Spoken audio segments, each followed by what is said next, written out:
मामले आजाद कश्मीर इलेक्शन का दूजा मरहला मुकम्मल हो चुका है। नून लीग नू वाज़िह बरतरी हासिल है।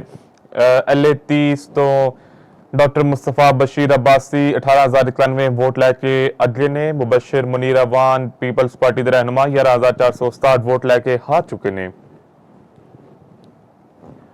LA 37 ਦੇ ਵਿੱਚ ਮਰੀਮ ਜਾਵੇਦ 28,664 ਵੋਟ ਲੈ ਕੇ ਜਿੱਤ ਚੁੱਕੇ ਨੇ, ਜਦਕਿ ਉਸਮਾਨ ਅਲੀਮ 22,827 ਵੋਟ ਲੈ ਕੇ ਹਾਰ ਚੁੱਕੇ ਨੇ।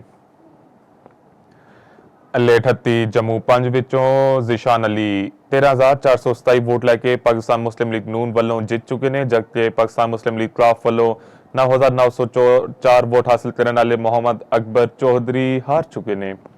LA 39 राजा मोहम्मद सदीक 10,893 वोट हासिल करके जीत चुके हैं। पाकिस्तान पीपल्स पार्टी के उम्मीदवार 4,984 वोट हासिल कर सके। चौधरी फखर जमान उन्होंने नाम है।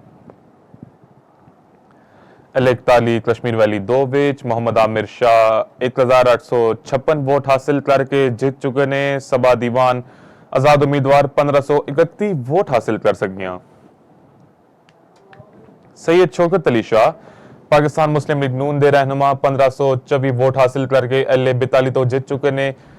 पाकिस्तान पीपल्स पार्टी के रहनुमा मोहम्मद आसिम शरीफ 487 वोट हासिल करके दूजे नंबर पे। मोहम्मद यासीन लोन पाकिस्तान मुस्लिम लीग नून के मायनाज कारकन 1,276 वोट हासिल करके जीत चुके हैं। LA 43 विच पाकिस्तान पीपल्स पार्टी के उम्मीदवार जावेद भट्ट 563 वोट हासिल करके हार चुके हैं।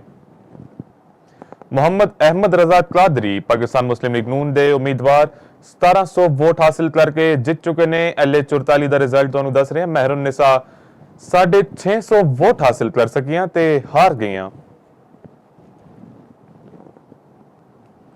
LA 45 के रिजल्ट तो तुहानू आगाह करिए। अब्दुल माजिद खान 3,715 वोट हासिल कर सके पाकिस्तान पीपल्स पार्टी दे। उन्होंने मद्दे मुकाबिल ख्वाजा मोहम्मद दिलावर सिर्फ 715 वोट हासिल कर सके।